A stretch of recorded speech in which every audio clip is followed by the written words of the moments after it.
இன்றைய இதமான காலை தென்றலில் அனைத்து அன்பு உள்ளங்களுக்கும் என் இனிய காலை வணக்கம்.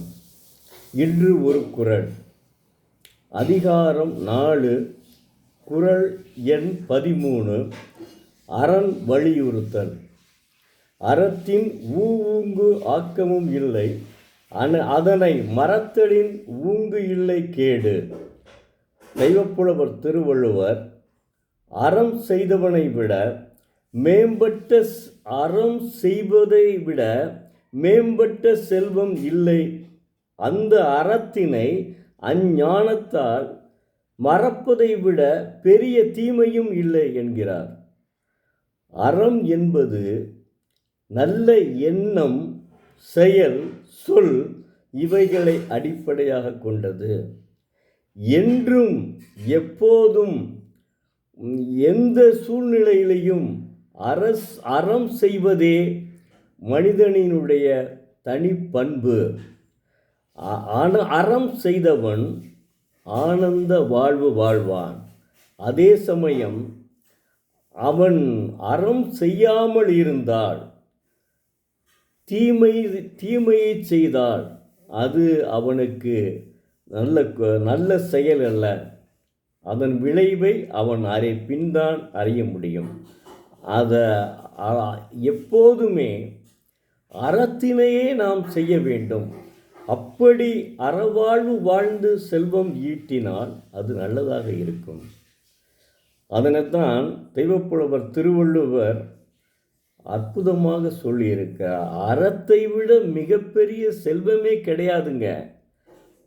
அதை அப்படி அந்த அறத்தை அஞ்ஞானத்தால் விட்டுவிட்டால் அது மிகப்பெரிய தீமைங்க. ஒவ்வொரு குறளுக்கும் நான் இப்போ ஒவ்வொன்றா சொல்லிட்டு வர்றேன். நான் என்னென்னா முக்கியமான அதிகாரங்களாக எடுத்து சொல்லிட்டு வர்றேன். ஏன்னா முதல்ல என்ன செய்யணும், கல்வி மாணவர்களுக்காக கல்வியும் முயற்சி உடையமையும் ஆள்வினை உடைமை, அதை ஏற்கனவே சொல்லிவிட்டேன். ஏன்னா மாணவர்களுக்கு இன்றியமையாத அதுதானே, அது சொல்லிவிட்டேன். இப்போ என்ன செஞ்சால், அறத்திற்கு அன்புக்கு அடுத்து அறம்தான். அதனால் அறத்தை பற்றி பேசிட்டு வந்துட்டுருக்கேன். இதுவரையும் முதல்ல அதாவது மழையை பற்றி தான் பேசினேன். நீரின்றி அமையாது உலகு வான், நீரின்றி அமையாது உலகனின் வானின்றி அமையாது ஒழுக்கு. முதலில் அதைத்தான் சொன்னேன். அதாவது கடவுள் வாழ்த்துக்கு அடுத்து அதைத்தான் சொன்னேன். அதற்கு பிறகுதான் இப்படி வேறு வேறு குறள்களில் வருகிறேன். அதனால் இந்த அறத்தை பற்றி அற்புதமாக சொல்லியிருக்கிறார். இப்படி அறவாழ்வு வாழ்ந்தால் நிச்சயம் நாம் ஏன் திருட வேண்டும், வேறு வழிகளில் போக வேண்டும், எதுவுமே செய்ய வேண்டாம். நம்மளுடைய வாழ்க்கை வளமாக இருக்குங்க. அந்த ஆனந்த வாழ்க்கை வாழ்வதை விட எங்க கெட்டுப்போய் அறம் சாராமல் தீமையை மேற்கொள்கிறீர்கள்.